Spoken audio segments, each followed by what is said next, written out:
Hudson, and I will be chairing the debate this morning. In the unlikely event of an emergency, please follow the directions of Dr. Aarons, the event manager. Please ensure that your cell phones and devices are on silent. Can I also ask that there is no movement in or out of the room while speakers are speaking? Our adjudicator this morning is Sam O'Grady. Sam O'Grady started debating at school in Hawke's Bay and represented the region at the 2014 National Championship. He then debated for Victoria University at a range of domestic and international tournaments. Sam was the National Impromptu Debating Champion in 2019 and has judged school and university debating extensively. He's coached the Hawke's Bay region debating 6 times, convened the region for 5 years, and was one of New Zealand Schools debating team coaches in 2020. He was also president of the New Zealand Schools Debating Council in 2021 and 2022. He currently works as an in-house lawyer at a fund manager in Wellington. This is his second time judging O'Shea Shield. We thank Sam very much for giving his time and expertise this morning. The moot for today's debate is, in disaster-prone areas, this House would replace all state rebuilding and reconstruction efforts with direct cash transfers to affected citizens. Affirming the moot is Bishop Bayard College, and the speakers are Bernadette Micah, Koki Pelman, and Kimmy Zen Dolden. Negating the moot is St. Peter's College, and their speakers are Claire Hua, Marta Severinson, and Ruben Gonzalez Reyna. I'd like to invite the speakers to introduce themselves briefly to you at this point, in whatever language or tradition they wish.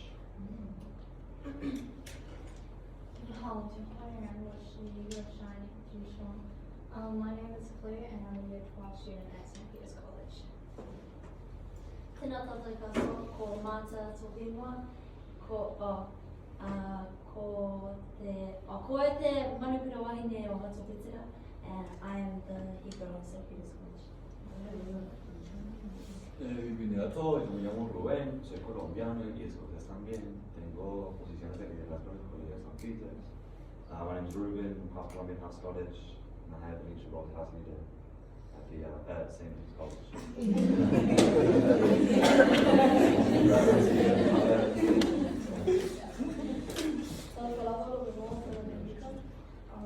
Guys, my name is Bernadette Micah.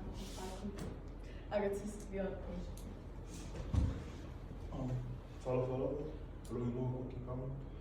My name is Koki Pelman and I'm a year 12 student at Bishop Bayard College.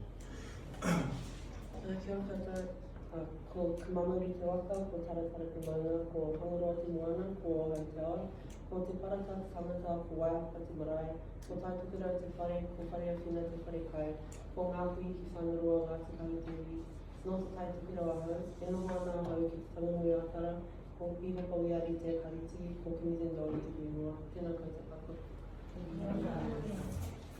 Speeches for this debate will be 6 to 8 minutes in length. Points of information will be permitted after the first minute and up to the 7th minute of the debate. Our timekeeper, Lani Daly, will ring the bell once after the first minute, once at 7 minutes, and twice at 8 minutes. The summary speeches will be 3 to 4 minutes in length, with 1 bell at 3 minutes and 2 bells at 4 minutes. There will be no points of information during the summary speeches. I now invite Bernadette Micah to open the debate for Bishop Bayard College.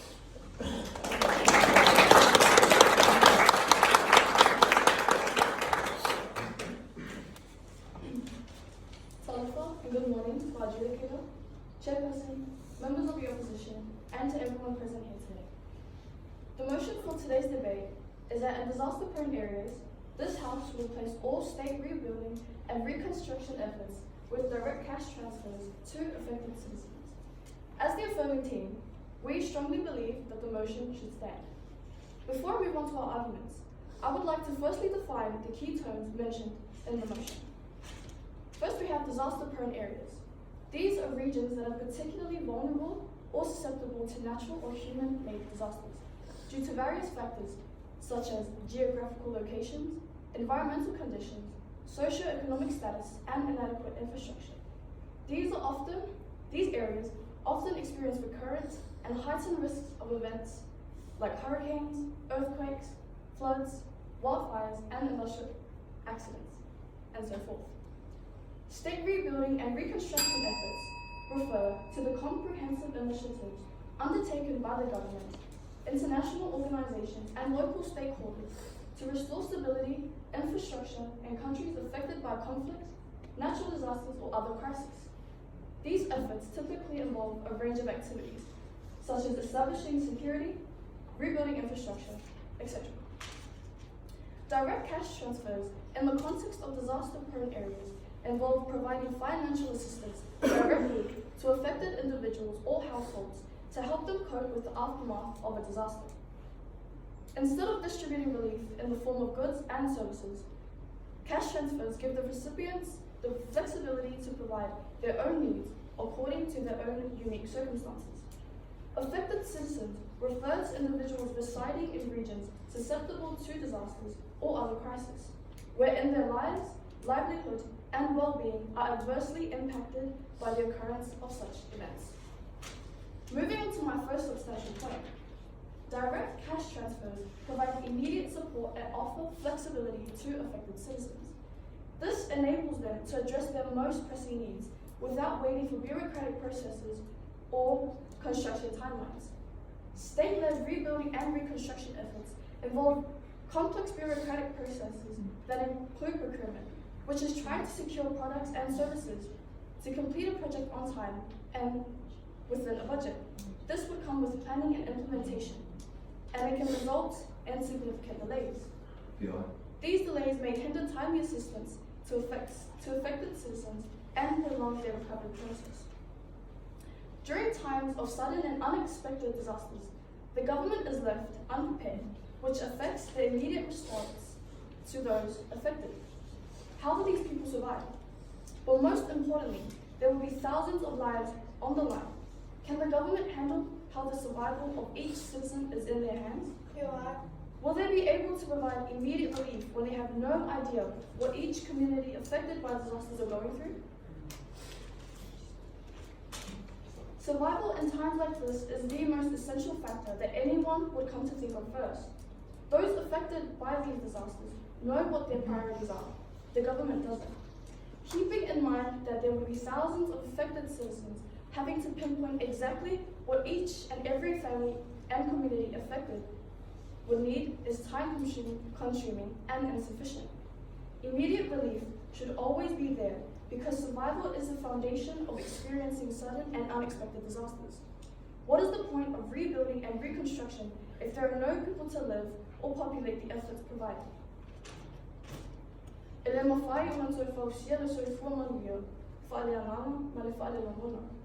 Spiritual and emotional well-being cannot be rebuilt through state-led reconstruction. Some things will never be the same. The trauma will always be there. If we were able to financially support these communities through direct cash transfers, they would be able to get the help and support suitable enough for them to cater to their personal needs. Knowing that basic needs are being met can reduce the psychological impact of the disaster. Direct cash transfers help alleviate the stress of uncertainty about where the assistance will come from, allowing individuals to focus on coping with the emotional aftermath of the disaster. This builds up that sense of trust and our knowledge of common good, so we can have faith in knowing that they will use the money to good measure, because in desperation, who would play around? State-led rebuilding and reconstruction will only ever prioritize the physical aspects of things. Not everyone will show appreciation, so not only is time being wasted, but money too. Values that are embedded in our hearts and etched along the lines of our palms. Is the government capable of alleviating that fear and anxiety of future attacks? And if a disaster strikes again, what is the use of rebuilding when it will be knocked down again? When they should be focusing on strengthening the foundations, things that the people of the community will know themselves. We shouldn't have to ask these questions. We shouldn't have to feel the uncertainty of this because we have an unreliable and unstable government. This is why, as the affirming team, we strongly believe that the moot should fall.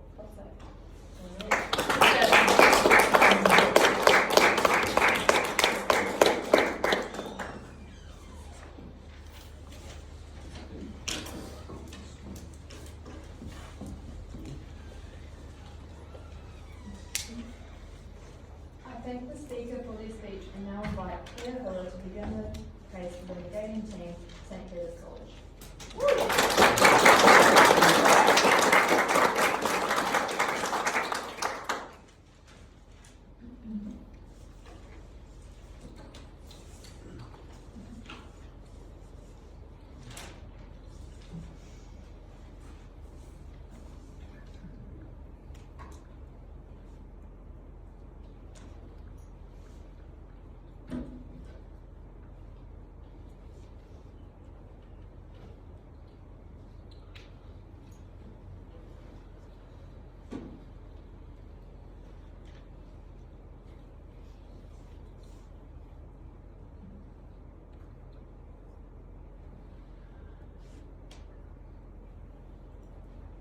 Fellow Chairperson, Adjudicator, and fellow debaters. We, the negating team, hereby stand strongly against the move. In disaster-prone areas, this House would replace all state rebuilding and reconstruction efforts with direct cash transfers to affected citizens. We oppose the move because we believe that this is not the most effective and sustainable approach. Today, as the first speaker, I will be talking about long-term sustainability and climate change. Our second speaker will be talking about the common good, inequity and inequality, and the misuse of money. And our third speaker will rebut and bring in any points that are needed. We agree with the definition given by the affirmative team. However, there are a few queries that I have. For direct cash transfers, how will it be monitored? How does the system work? Where does it come from? Also, for the state rebuild and reconstruction efforts, what about the roads, sewage, power lines, schools, and public transport? The first speaker of the affirmative team has also tried arguing about flexibility and immediate relief. However, how are you able to ensure that everyone is able to wisely manage their money and ensure that they have sustainability in the future and not spend it on unnecessary essentials? They have also argued about the mental well-being. But how can you ensure that money is going to help their well-being? My first point is about long-term sustainability. When a disaster strikes, it is not individual citizens who are affected, but rather the entire community and regions. Direct cash may be efficient and a fast way possible to help those citizens. However, it does nothing to ensure long-term sustainability in the future. Rebuilding and reconstruction efforts led by the state are not just about restoration, but also about making sure and coming up with solutions to mitigate the impact of future disasters. It is about the wider infrastructure. These efforts may include implementing strategies to reduce the risk of disasters and improving community preparedness. By replacing everything with just direct cash, we might forget what is best for the common good, neglecting the crucial task of ensuring future safety and the well-being of communities. And this point will be later expanded by our second speaker. Additionally, state-led efforts in disaster-prone areas often include sustainable development principles aiming to address the current needs. For instance, this might include investing in green infrastructure and renewable energy resources. These efforts help reduce the environmental impact of disasters and promote long-term sustainability. This also reflects a sense of stewardship, one of our Catholic social teachings. It is important to highlight this concept as it emphasizes our responsibilities as caretakers of the environment and resources for future generations. Through rebuilding and reconstruction efforts, the government demonstrates a commitment to stewardship by ensuring that communities are not just temporarily restored, but also strengthened to face future challenges. This once again links back to the common good, where decisions are made considering the well-being of all members of society rather than just prioritizing short-term gains for a few individuals. While on the topic of sustainability, we can also not discuss disaster response without confronting the reality of climate change, and this leads to my second point. Climate change is undeniably a global issue, particularly on our island, New Zealand. The diverse landscape of New Zealand, mountain ranges, volcanoes, and coastal areas presents vulnerability to the impacts of climate change. With the increasing frequency of extreme weather events, the risk of more areas becoming disaster-prone is undeniable. And because of this, urgent need is required to address this issue. The effects of climate change are unpredictable and there are no boundaries. It affects everyone, regardless of who you are and where you're from. By replacing all state rebuilding and reconstruction efforts with direct cash, we fail to consider the vulnerabilities caused by climate change and neglect the critical importance of building resilience to encounter evolving threats, which leads to the crucial role of solidarity. When faced with a global crisis, solidarity goes beyond boundaries and unites us in a common goal of protecting our planet and calls for a commitment to the well-being of others, especially the most vulnerable. State-led rebuilding efforts can embody this teaching by prioritizing the needs of the most vulnerable and marginalized in disaster-prone areas, ensuring that resources are distributed equitably and efficiently to those most in need, as opposed to direct cash transfers, which lead to concerns of inequity and equality, which will also be expanded by our second speaker. Replacing all reconstruction efforts with direct cash only provides short-term reliefs, and once again does nothing to ensure the vulnerabilities of the future. Why shall we wait for a disaster to strike and then take action when we can invest in infrastructure to mitigate these impacts and severities? Why have the same issues repeated over and over again and yet do nothing about it? We should be proactive, not reactive. In conclusion, we, the negating side, believe that investing in reconstruction and rebuilding efforts provides long-term sustainability and mitigates the impact and severities of future disasters. For these reasons, we urge your support in our proposition. Thank you.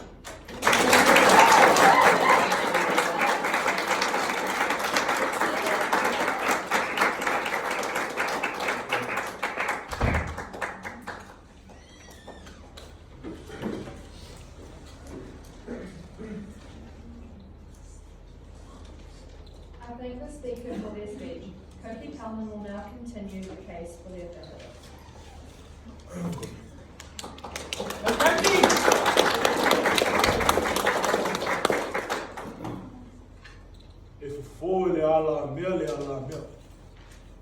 Meaning, the solutions lie within our communities. In disaster-prone areas, this House will replace all state rebuilding and reconstruction efforts with direct cash transfers to affected citizens. We as the affirming team strongly believe that rather than relying on state reconstruction, we should support affected citizens with direct cash transfers. Why do we believe in this statement? As my first speaker stated, direct cash transfers enable those affected by disasters to have immediate relief. An example we can look at from real-life reconstruction efforts are areas such as Hawke's Bay, Wairoa, and those affected by Cyclone Gabrielle, deemed as the most catastrophic weather event. The communities affected by this horrific disaster are still working on rebuilding and recovering from it, because not only were they affected physically, but also emotionally and spiritually. Homes were destroyed. People's entire lives were destroyed by this catastrophic weather event. People's lives are sitting in storage containers. What has the current rebuilding efforts done for our people, our communities? In the case that a disaster-prone area is struck with catastrophe, once again, our house firmly believes that we will take direct cash transfers to those affected. The way we will do this is by reimbursing families with the assets lost. After the money is inserted into the bank accounts, it is their personal responsibility to spend the money on their own relief. We as a collective have the common good to trust our people to spend money responsibly. We believe that as the affirming team, we should give our people, our communities, the money needed to recover. The government prioritizes state rebuilding and reconstruction efforts over providing direct cash transfers to those affected. This approach results in a slow recovery process and demonstrates the government's lack of flexibility in delivering immediate relief. It is unjust to make communities wait longer for support when they could have the autonomy to rebuild and grow on their own terms. We don't truly understand what our people need, only they do. The government does not have an intimate relationship with the affected communities, meaning that they have no idea what the people need and are rather focusing on what they want. Our house will support affected citizens by listening to the needs of our people.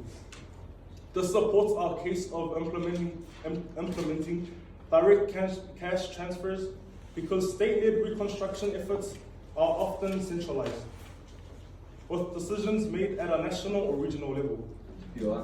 This top-down approach may overlook the local knowledge, needs, and priorities of local residents.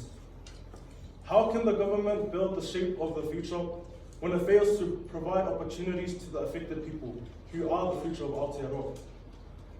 We are all students of various Catholic colleges, meaning that we are taught to understand the Catholic social teachings, one of these being distributive justice.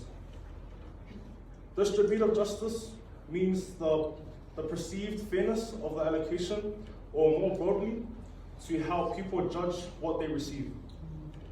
The Catholic social teaching, distributive justice, reminds us that God intended all people to share in the world's resources.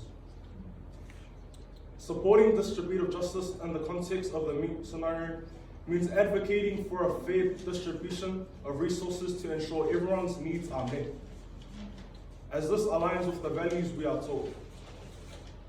Independence should be key for our communities and their people for trust. Human dignity is understanding that we are made in the image of God. That means we should have faith in God that He will create the path and spark the light of Him. This is why we strongly believe that the meek shall stand. If a fall le ala mea. The solutions lie within our communities.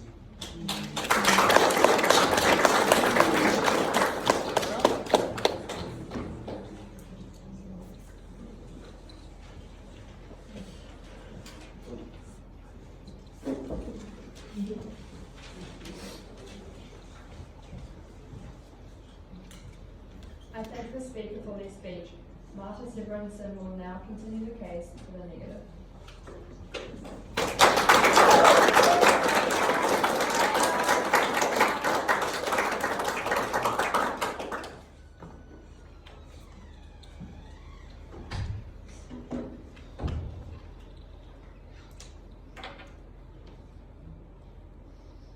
Tēnā tātou katoa. Koe te kaikōrero tuarua, and I will be addressing points made by the affirmative team and will provide further reasoning demonstrating why we disagree with this move. To address some of their points, at one point the affirmative team said that there will be no people to live in these places if they don't have the cash transfers. However, where are they supposed to live if you don't rebuild their homes? If you don't rebuild the infrastructure, essentially they would have no homes. The second speaker talked about immediate relief. This is provided by the government's emergency and disaster responses. It includes food, water, immediate aid, clothing, and shelter. They also said at one point, what has state rebuilding done for us? If we look out here, Napier had an earthquake a wee while back, and well, we probably wouldn't be here if they didn't rebuild this town. Also in Christchurch, they rebuilt that town too. Moving on. Tuatahi, common good. He whainga mā te katoa. This Catholic social teaching is achieved when we work together to improve the well-being of all tangata in our society and wider community. The profound effects of disasters cannot be ignored, as they devastate entire communities, only exacerbating people's trauma and loss. Therefore, rebuilding efforts focused on meeting the community's needs and ensuring effective development will go far beyond mere financial aid. State-led reconstruction is crucial because it focuses on common good and restoring not just individual properties but entire communities. Rebuilding efforts are about addressing broader needs, which includes repairing vital infrastructure, restoring environmental stability, revitalizing local economies, schools, and public services. After all, what good is a home without power, water, and roads? These efforts also promote solidarity and resilience, which is essential within disaster responses. Replacing all state rebuilding efforts with cash transfers risks undermining these essential services, which would compromise the overall recovery of affected areas. Another point I would like to turn to is that the connection to whenua must be recognised when ensuring the actions taken benefit the whole community. This includes iwi Māori who have strong cultural and spiritual ties to Maunga, Awa, Moana and Marae. But it isn't only that. Anyone else who holds deep ties to the land, seeing it as their tūranga waiwai or their home, would also have this deep connection with the whenua. Do you really think that it is sensible to take away the sense of belonging when they've already lost so much and been through immense suffering, struggle and stress? Rebuilding efforts ensure that these significant connections are respected and maintained, supporting cultural and social continuity. Cash transfers, however, may not recognise or support these ties, which could potentially lead to displacement and loss of cultural heritage. Alongside the connection to whenua, there is also the interconnectedness between tangata in a community or area. Many people live close to their whānau or in some way have created their own whānau. So along with taking their home, you're also going to damage the relationships they have with those who matter the most. These connections then link to how disaster recovery is extremely effective when the community comes together as a whole. State-led efforts often involve various stakeholders, including local governments, NGOs, and volunteers, to rebuild the community. This collective response ensures that rebuilding is inclusive, considering the needs of all affected citizens and achieving He Pai Ngā Mate Katoa, common good. On the other hand, direct cash transfers promote individualistic responses which may neglect the importance of community solidarity and unity. Tuarua.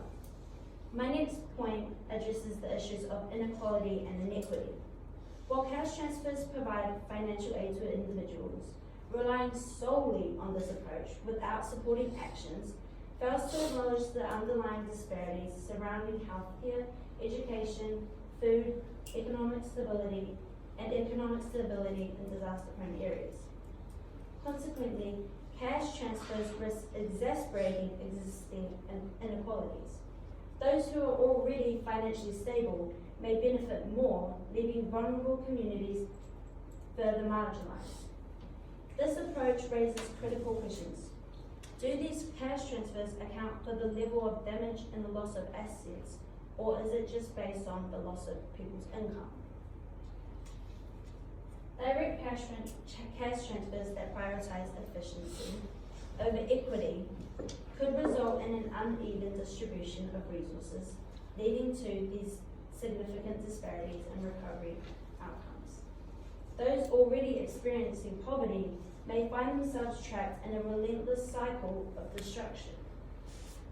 Additionally, discrimination based on race and status could further skew the distribution of aid. It is crucial that all disaster survivors should receive fair access to this financial aid that you're proposing. However, ensuring equitable distribution poses significant challenges. How are you going to address these challenges? how are you going to ensure that this financial aid is equitable? Is the system only, I have another part, sorry. Is the system only suitable for those with the time, funds and knowledge to navigate its complexities? Without addressing these issues, cash transfers alone are insufficient and may leave the most vulnerable further behind. In conclusion, while direct cash transfers may seem like a straightforward solution, they are the bare minimum and fail to address the needs of disaster-affected communities. State rebuilding and reconstruction efforts are crucial for promoting common good, ensuring equitable recovery, and preventing the misuse of resources. We must prioritise the collective resilience and well-being of our communities over individual cash transfers. Kia ora.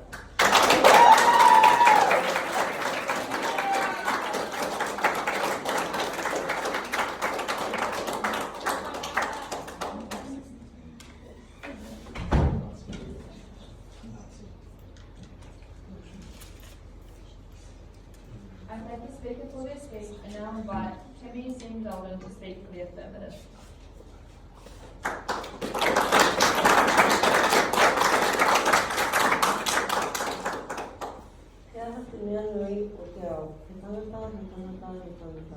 What is the most important thing in the world? The people, the people, the people. Morena, ladies and gentlemen, honourable adjudicators and fellow debaters, today we stand in strong affirmation of the motion which asserts that in disaster-prone areas, this House will replace all state rebuilding and reconstruction efforts with direct cash transfers to affected citizens. This is a critical issue that demands our attention because it directly impacts the lives and livelihoods of those affected by disasters. My team has put forward compelling arguments regarding just how much better direct cash transfers are compared to the rebuilding and reconstruction efforts put into the motion of those affected in disasters. Direct cash transfers provide immediate relief to those affected by the disasters. And what I mean by this is, as you mentioned, resources are given out as immediate relief, emergency and disaster responses. But do you know what's happening in Hawke's Bay? In Hawke's Bay, I have a kaako that I know, and she told me in her hometown, there's 1 out of 1,200 houses that have been rebuilt. On these houses, rather than being given the basic needs, they're given a portable cabin in their front porch with no power and no water. That's the bare minimum in my opinion. I think that cash transfers are a much viable option because we as individuals can pick what we want. I just think that the reconstruction efforts aren't going anywhere because 1 out of 1,200, that's crazy. And it's been over a year. Knowing basic needs are being met can reduce the psychological impact of the disaster. Direct cash transfers allow citizens to prioritize their own needs, rebuilding their homes, replacing what has been lost, and or accessing essential services. Direct cash transfers have the flexibility that ensures the assistance provided is tailored to the unique circumstances of each individual household, promoting a more equitable and efficient recovery process. As you said, those in poverty might be pushed back more. The way that we are going to give these cash transfers is in the assets that they've lost. There will be everybody in our eyes is the same. What they've lost is how they will get cash. As my second speaker stated, we don't truly understand what our people need, only they do. Local communities are best positioned to understand their own needs and priorities, and cash transfers enable them to allocate resources according to those needs, thereby promoting local economic activity and social cohesion. My first speaker stated, will they be able to provide immediate relief when they have no idea what each community affected by disasters are going through? We want to provide our people, our community, with immediate relief that suits their needs, and we can do that by making direct cash transfers. My team firmly believes that when citizens are given the relief needed, which is our cash transfers, they won't have the time to think about spending money on silly things. We as a collective need to build trust within our community and everyday lives. If my team were able to make direct cash transfers to those affected by disaster, it would enable the community to put their trust and support into councils and governments once again. May I remind you that the process of reconstruction and rebuilding are lengthy and time-consuming. As I explained earlier, 1 out of 1,200 houses have been rebuilt in Hawke's Bay in an decade. And also, may I add, some people don't actually need or want rebuilding. A lot of the people in Hawke's Bay are too old to claim for insurance on their homes, so they've given up and they don't want to rebuild anymore because they can't get these insurance claims and the reconstruction is taking far too long.